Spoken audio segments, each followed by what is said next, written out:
बघा काल आपले 1.2 मधले 5 क्वेश्चन झालेले. किती क्वेश्चन झालेले? 5. आणि 5 क्वेश्चन साठी आपण 3 प्रॉपर्टी बघितल्या होत्या मेनली. पहिली होती बीपीटी म्हणजे काय?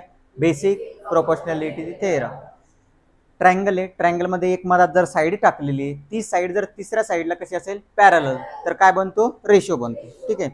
त्याच्यानंतर दुसरी प्रॉपर्टी हीच बघितली होती आपण, अँगल बायसेक्टर. आणि तिसरी प्रॉपर्टी आहे पॅरलल लाईन्स. याच्यानंतर आहे ती जसं जसं येईल आपण रिकॉल करू त्याला. बघा आता तुम्हाला सिंपली सांगितलेलं आहे. काय सांगितलेलं आहे? तुम्हाला ओळखायचं आहे की कोणती प्रॉपर्टी यूज करावी लागणार. आता इथं काय आहे? Angle bisector. ठीक आहे. एवढंच दिलेलं आहे, काहीच नाही डायग्राम क्वेश्चन मध्ये, काहीच नाही. एक सिंपल डायग्राम दिलेली आहे बस. मग इन ट्रायंगल कोणता आहे तो? N M P. N M दिलेलं आहे तुम्हाला किती आहे? 25. एम क्यू दिलेलं आहे, एन पी दिलेलं आहे 40. क्यू पी फाइंड करायची. सिंपल, काल जसे सोडवले तसेच आज सोडवायचे आपल्याला. आता तुम्हाला इथं रे एन क्यू हा काय? बायसेक्टर. कोणाकोणाचा बायसेक्टर येतो? Bisector of angle P N M किंवा एम एन पी, कसंही म्हणू शकता. आता अँगल बायसेक्टर असल्यामुळे आपण कोणती प्रॉपर्टी यूज करतो रे? Property of angle bisector. Property of angle bisector.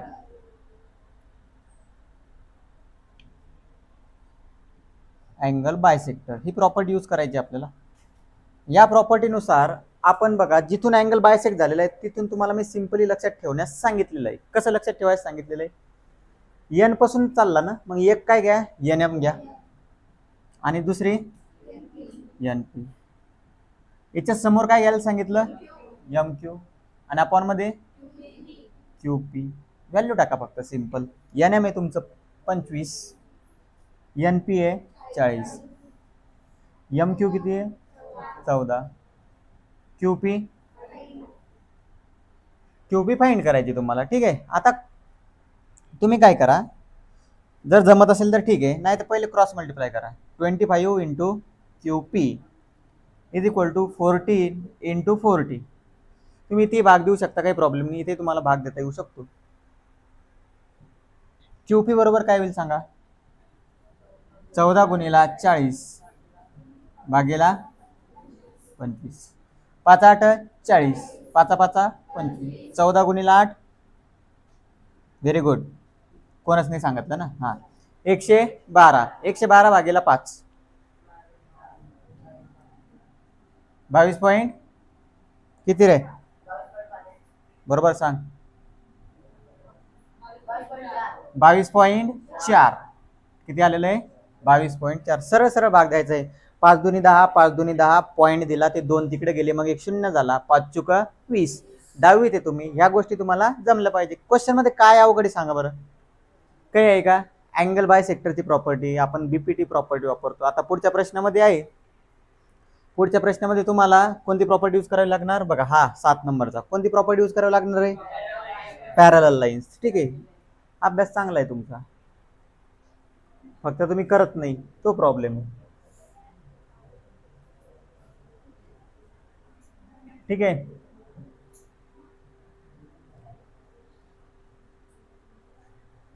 सांगा बरं उत्तर तोंडी कोणाला जमतं तर काय येईल? तुम्ही ट्राय करा, तोपर्यंत मी लिहून घेतो. 6. बर. इन गिवन फिगर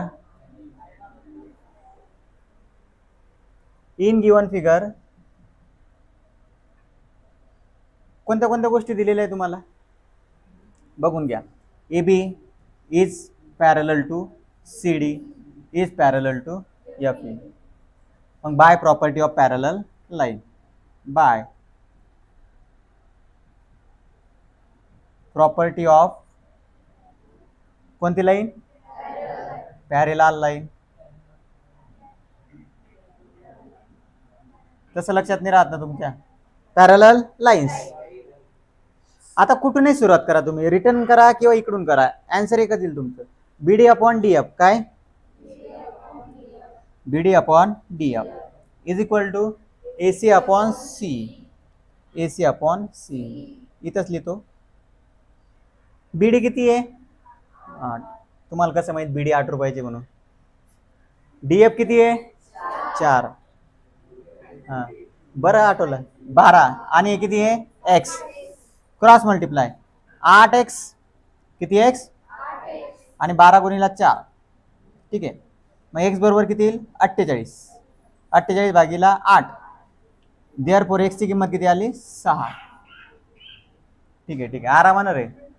तुम्हाला विचारलं एई, काय विचारलं म्हणून मी तुम्हाला विचारलं होतं एई सांगा. सगळ्यांचं आन्सर चुकलेलं आहे. आता कसं आलं बरोबर. एई किती आहे, एई एई तुमचं एसी प्लस सी. असं का करू शकतो सांगायचं की हे तिन्ही एका लाईन मध्ये आहे. कसे आहे, त्याला कोलिनियर म्हणतो आपण. काय म्हणतो, कोलिनियर. एसी आहे 12, सी काढलं आत्ता काढलं 6, टोटल आलं 18. म्हणून म्हणतो घाई गडबडीत कोणते उत्तर मारायचं नाही. तुम्ही 6 मारलं होतं, इथपर्यंत सोडवलं होतं तुम्ही, इथपर्यंत थोडं समोर जायचं होतं फक्त. कळालं का, काही अवघड दिसलं तुम्हाला. हां ठीक आहे. नेक्स्ट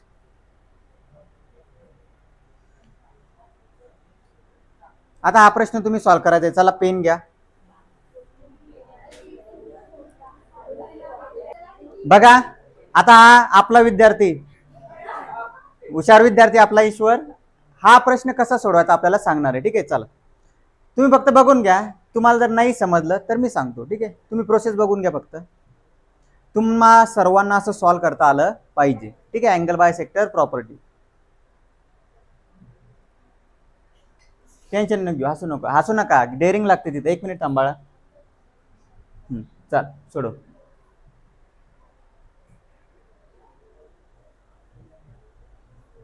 समोर येऊन बोलायला डेअरिंग लागत असते. ठीक आहे, फक्त त्या कुठं मिस्टेक करतो का काय, किंवा त्याची लिहिण्याची पद्धत वगैरे, सोडवण्याची पद्धत. आता अक्षर त्याचं डायरेक्ट येणार नाही छान, कारण त्याला सवय नाही. तुम्ही फक्त बघून घ्या पद्धत कशी येतं, आणि पुढच्या व्हिडिओमध्ये कोणाला यायचं त्याने चांगली प्रॅक्टिस करून यायची. ठीक आहे. आता त्यानं काय लिहिलेलं आहे, आलोच मी मागे, थांबा. त्यानं काय लिहिलेलं आहे, जे गिवन डेटा आहे तो लिहून घेतला, जसं मी सांगतो प्रॉपर तुम्हाला तसंच.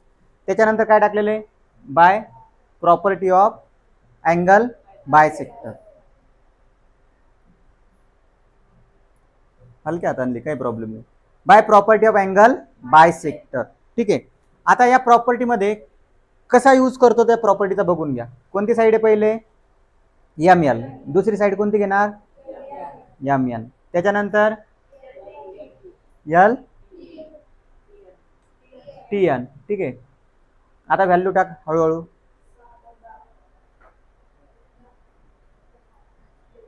सिक्स बाय 10 आणि इकडं एल टी अपॉन 8. ठीक आहे. आता काय करणार, क्रॉस मल्टिप्लाय. एल टी बरोबर चालतं, तुला जसं जमेल तसं.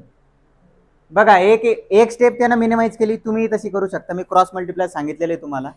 ठीक आहे, सांगतो मी तुम्हाला समजावून. फक्त ती डेअरिंग बघा, सॉल्व्ह करण्याची डेअरिंग आली पाहिजे तुमच्यामध्ये.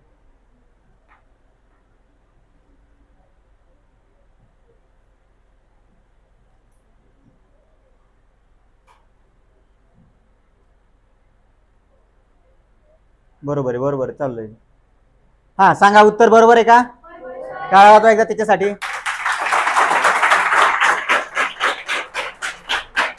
हा बघा एकदम छान प्रश्न सोडवला त्याने. आणि याचा अर्थ काय माहिती का, याचा अर्थ आहे की त्याला म्हणजे तुमच्यापेक्षा थोडाफार एक स्टेप तो समोर गेलेला आहे. आता थोडंफार अक्षरामुळे थोडा काही प्रॉब्लेम आहे, एवढं टेन्शन घ्यायचं नाही. त्याच्या ज्या काही गोष्टी तुम्हाला समजणार नाही त्या थोड्या सांगतो मी तुम्हाला. बघा आता हे थोडे नाव आहे 8 आणि 6. काय येते, हा 8 आहे, हा काय आहे 6. ठीक आहे, इथं काय आहे तुमचे 8. बरोबर आहे. आता त्यांना डायरेक्ट कसं यूज केलं बघा, एल टी बरोबर काय केलं त्यानं 6 × 8 म्हणजे डायरेक्ट 6 गुणिला 8 भागेला किती घेतले 10. म्हणजे काय केलं इथं तुम्हाला वेगळं लिहून दाखवतो. एल टी बरोबर केलं त्यांनी 6 × 8 अपॉन मध्ये 10. ठीक आहे. आणि तुम्हाला जर इथं असा त्याच्यासारखा भाग जर देता नाही आला तर 6 गुणिला 8 किती होतात 48. 48 भागीला 2, मग LT बरोबर काय होईल 1 0, तर वरती काय होईल 1 पॉईंट. ठीक आहे, असं तुम्हाला सर्वांना सॉल्व्ह करता आलं पाहिजे. ठीक आहे, आता थोडंफार फक्त एक छोटीशी मिस्टेक केली त्याने. कोणती केली सांगा बरं, कोणती मिस्टेक केली? ते नाही, तसे नाही मिस्टेक, ती सिंपल आहे. मिस्टेक अशी झाली, त्याची मिस्टेक नाही म्हणता येणार त्याला, मिस झाली, मिस्टेक नाही. त्यांना कोणता बायसेक्टर आहे ती टाकलं नाही फक्त. कोणता बायसेक्टर आहे? रे MT वरती टाकलेलं आहे का? Very good. बघा मलाच नाही दिसत कधी कधी, मला डोळ्याचं ऑपरेशन करावं लागतं. नाही नाही, तुमच्याकडून तर चुकून करणार नाही मी डोळ्याचं ऑपरेशन, जे आहे ते बी घालून टाकसाल तुम्ही. ठीक आहे, बरं समजला प्रश्न? मी प्रत्येक व्हिडिओमध्ये तुम्हाला चान्स देईल, प्रत्येक व्हिडिओमध्ये ज्याला सर मी सांगतो, सर मी सांगते, समोर यायचा आणि सोडवायचा. ठीक आहे, काही प्रॉब्लेम? नेक्स्ट क्वेश्चन आता. ठीक आहे, घरी गेल्यानंतर पाहून घ्यायचं युट्यूबवर ईश्वरला. ठीक आहे, आता त्याच्यानंतर क्वेश्चन बघा, 9 झाले का आपले? आता एक्झाम मध्ये सर्वात जास्त वेळेस विचारला जाणारा प्रश्न, सर्वात जास्त वेळेस हा प्रश्न खूप वेळेस विचारला गेलेला आहे आणि हा नेहमी ऍक्टिव्हिटीच्या फॉर्म मध्ये येतो. कोणत्या फॉर्म मध्ये? ऍक्टिव्हिटीच्या. बघा वेगवेगळ्या पेजवर घेऊ आपण, प्रश्न वेगळ्या पेजवर घेऊ आणि सोल्युशन वेगळ्या पेजवर घेऊ.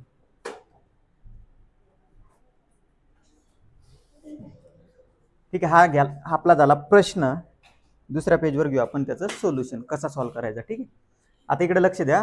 मला माहिती आहे तुमच्या मनात लगे बेटा मन में लड्डू फुटा असं झालं असेल. कसं?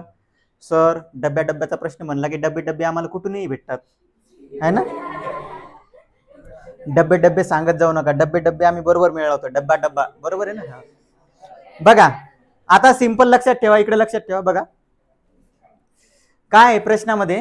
आता एक लाईन बघू आपण पहिली. PQ is parallel to DE. मग PQ आणि DE कुठे? बघा ही PQ आहे बरोबर आहे, आणि ही D म्हणजे हा ट्रायंगल. इकडचा भाग सोडून द्या, कोणता ट्रायंगल? हा. PQ is parallel to DE. मग कोणती?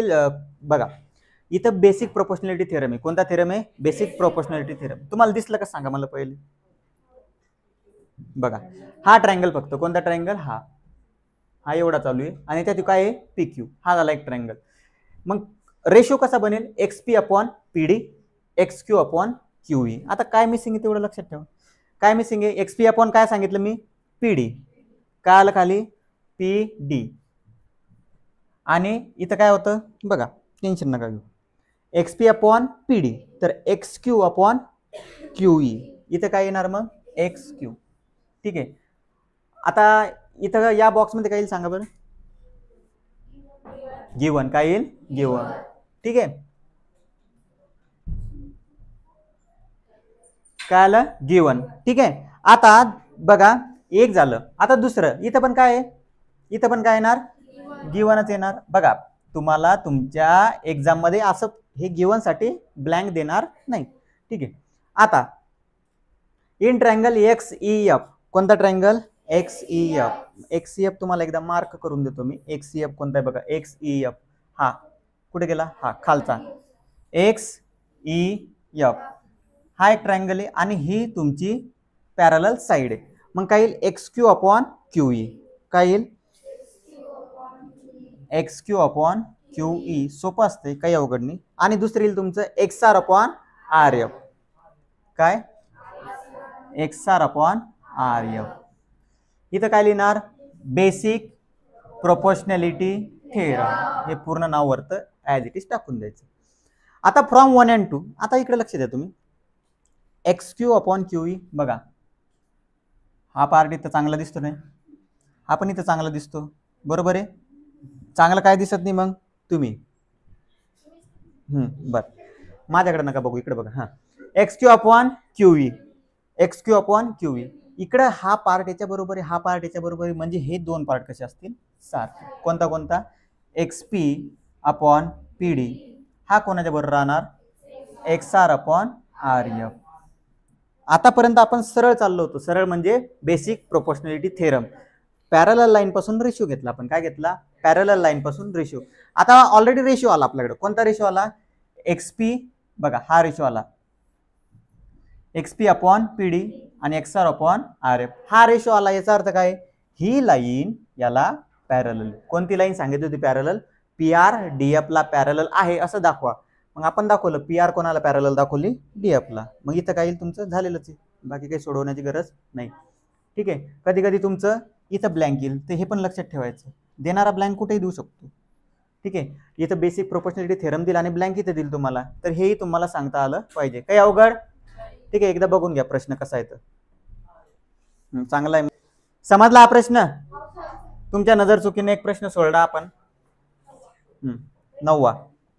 ठीक आहे. त्याला घेऊन घेऊ. काय काय दिलेले बघा. इन ट्रायंगल तोच आहे प्रश्न आहे, अँगल बाय सेक्टरचा, फक्त एक्सच्या फॉर्म मध्ये दिलेला आहे. कोणत्या फॉर्म मध्ये दिलेला आहे? एक्स.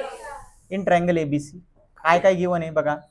ए बी किती दिलेलं आहे? A B x. B C किती दिलेलं आहे? X plus 5. AD x minus 2 आणि डी सी. माझ्याकडे पेजेस कमी म्हणून मी असं लिहिलं, तुम्ही कंजूसपणा करायचा नाही, एका खाली एक लिहायचं. हा. बीडी बीडी पाहिल्यावर बरं आहे. बीडी इज अ बायसेक्टर.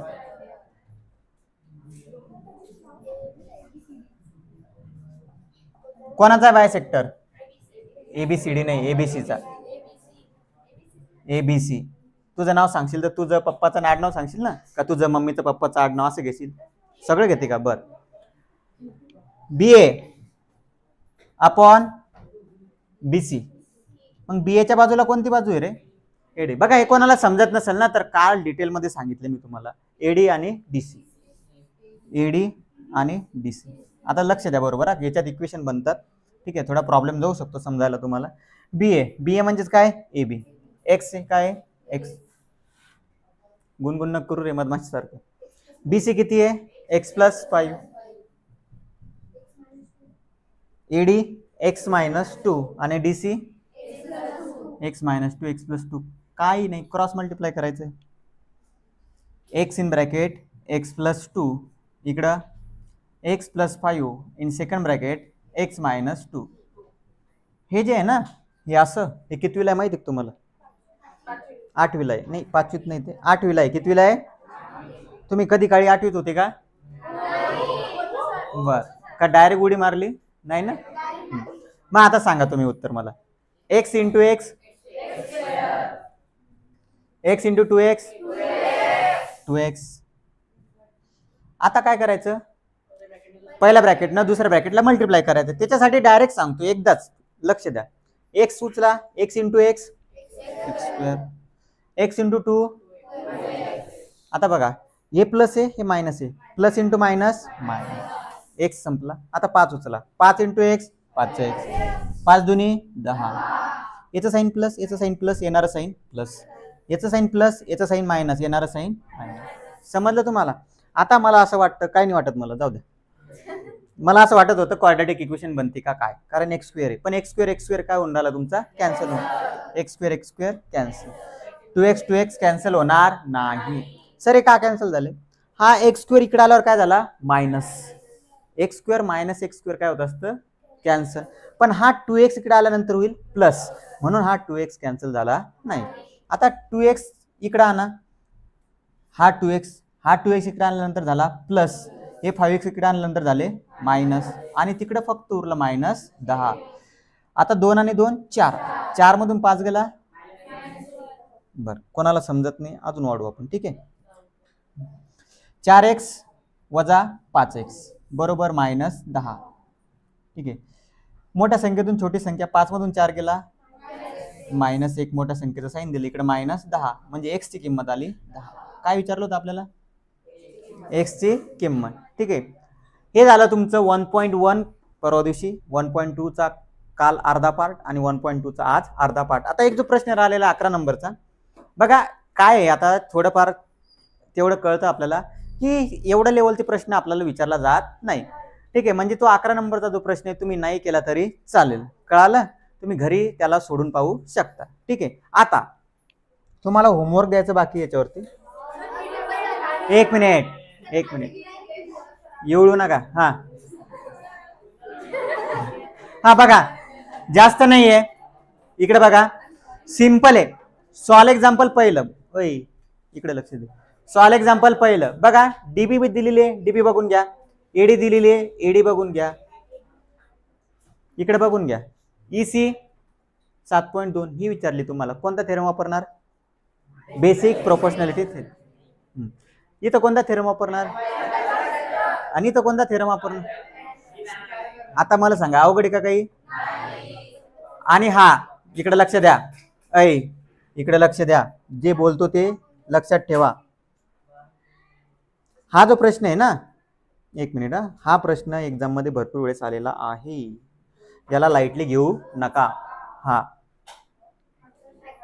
बहुतेक असं वाटतं मला मागच्या वर्षी आला होता, माझं बघा कन्फर्म नाहीये, पण मागच्या 2 वर्षात एकदा आलेला एवढं कन्फर्म आहे. आता 2024 ला आला का 25 ला ते मला माहिती नाही. ठीक आहे, वरचे 2 नाही, पण हा तुम्हाला ऍड करून देतो मी, आणि बाकीचे 2 तुमचे होमवर्क राहते. बाकीचे म्हणजे हा 4था प्रश्न होमवर्कचा, किती आहे? 4था. आणि 3 प्रॉपर्टीवरचे 3 प्रश्न, याच्यामध्ये प्रॉपर्टी मिक्स आहे. हा प्रश्न खूप महत्वाचा आहे, याच्यात 2 प्रॉपर्टी मिक्स आहे, बीपीटी आणि अँगल बायसेक्टर. ठीक आहे, तेवढा तुम्ही ट्राय करा.